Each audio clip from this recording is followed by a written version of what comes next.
made me realize that we as women, in terms of financial literacy, how much do we know? Or do we just give up outright? Hi guys, welcome to Sip and Share, the place where we share stories about people who are doing things a little bit different. Their vision, passion, and most painful lessons. See you in the videos. Okay, so what's your biggest lesson? Let me finish the challenge, which is time management. Like your biggest lesson in this journey of transition from something that's very arty-farty Yes, to something it's that arty-farty. is like hard and like dollars and cents and not cold, but money. You see, that's the thing. I Numbers know, to numbers. right?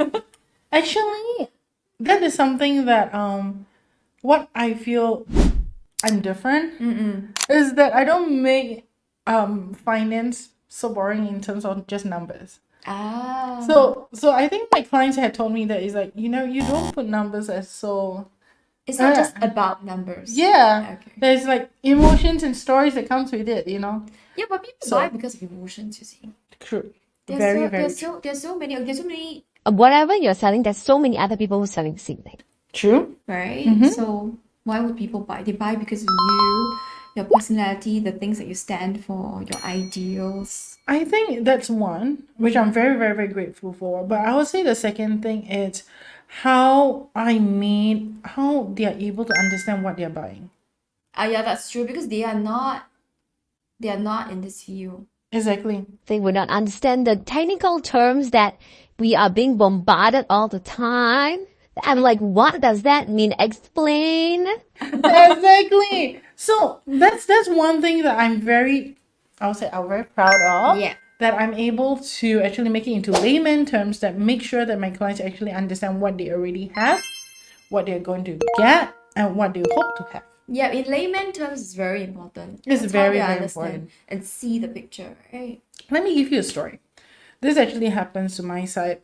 When my father, I was a daddy's girl. Right? He passed on now 8 years already. When he passed on, the thing is that he was the one who does all the finance in the family. That's very typical Asian thing. Yeah. Right? The It's very dad does typical, right? everything.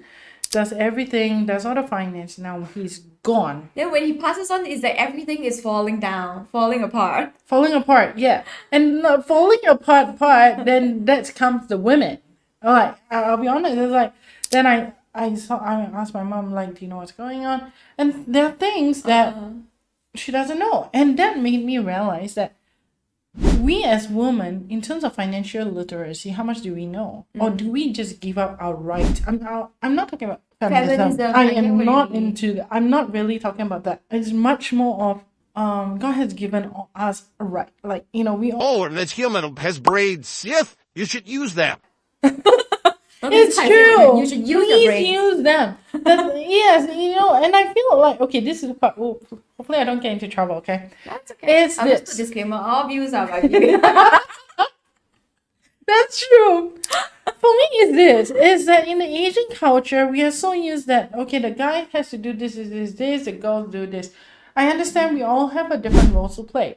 However, as I have seen, it's that when we give the finances to the guys to do for everything, if one side is gone, be it death, as my father has passed on, or be it a divorce, husband has left, then what will happen to the women? That was the biggest thing for me before I joined this. And then when I joined this industry, then I was like, okay, since I have the knowledge, that's what I've been doing, like Yeah. trying to educate and not selling. Is much more trying to educate and how, insurance or financial planning, all this, how it does help us as women not only gain our confidence back. Really, it's gaining our confidence back, assuring ourselves we can do it. Yes. We can do it. It's not about with or without a man. I have a lot of respect with men, okay? And the thing is, if I have a husband and he wants to do his retirement, then I will do with him. Why? Because he has his own dreams about retirement. Yeah. I have my own dreams about retirement. And yes, we may want to have it together. I also have to know. But it should be aligned. Exactly. Yeah. The problem is, We don't. I think it's one, men and women is one part, right? Because it's very Asian. Then the other thing is the Asian tendency to not talk about money.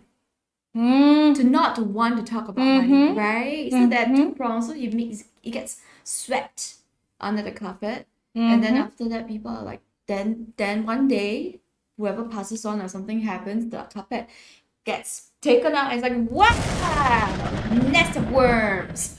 that is true. That is true. I have a few.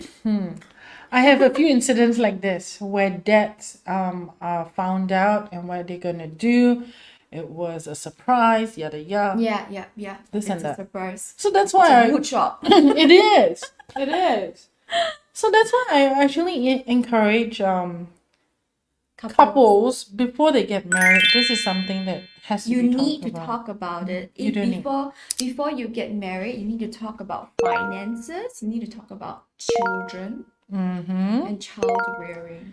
Yes. How many children do Very you want? Be true. very upfront about it. Don't be like, oh, the husband wants 3, I don't want any, but we will marry first and see how. Let's do that. It will not end well. One It's person yeah, will be very unhappy, that's true. whichever way it swings. To me personally, if you love that person, and you want things to work out, you want to put everything on the table. It's kind of be open about it. Yeah. Yeah, it's okay. Just think of it, it's just money. It's okay. It's not such a big deal. I mean, just get too fat, right? That's it. What is the most painful lesson you have learned from life? Or the most memorable? Oh, this is going very deep. Not very deep yet, lah, bro. I'm going very deep. Yeah. Okay, go. Until the Because I find that the greatest pain in my life, last time I used to say retrenchment, poverty, but the one very superficial. Yeah, the greatest pain comes from trying to be right. I can imagine him being that kind of person last time. Yeah, since young I was this kind of person. Because it's self-protection. It's very right wrong lah. Last time lah, right wrong. Yeah. Black and white. Yeah, very black and white, very narrow-minded, like this is right, that's wrong. And I go around judging people it's wrong, that I'm right. And then if they give me a slight feeling I'm wrong, I will like debate and quarrel. You get easily triggered then. Yeah, and then the worst thing is actually I'm quite good in speaking. So I will definitely win the debate and lose a friend. Yeah. What's the point? It only works if somebody that you're talking to is very unsure of what they are as a person. I mean, if the person is wise, the person will just stop talking to me. Yeah, they will. Why quarrel with an idiot? Yeah. 1 plus 1 equals 200. Yes, you are right. Oh, you're right. Yes, thank you very much. Have a nice day. Why bother to quarrel with somebody? That's when you become more and more narrow. Right? Yeah, and then having lesser real friends, having lesser opportunity. Scarcity. Yeah. That's the opposite of abundance. Yeah, the moment I decide I don't want to be right, the moment I decide, hey, let's listen to people's perspective. You know the elephant with the blind people touching? Yeah, it's like you touch the tail, then you say, oh, the elephant is very, very thin. Then okay lah, it's It's true. Thank you for sharing. Basically, I'll say thank you for your perspective. Yeah, it is thin and hairy. Then I will continue to ask them. Then how about you? They say, oh no, it's very thick and fat. I say, oh, thank you for your perspective. Like, oh no, it spouts out water. I say, oh, thank you for your perspective. Then being open-minded, I start to form a bigger picture of what life is, what universe is, what human being is. Wow. Then I gain from opening my mind rather than no lah, you talk nonsense lah, you don't have enough experience lah.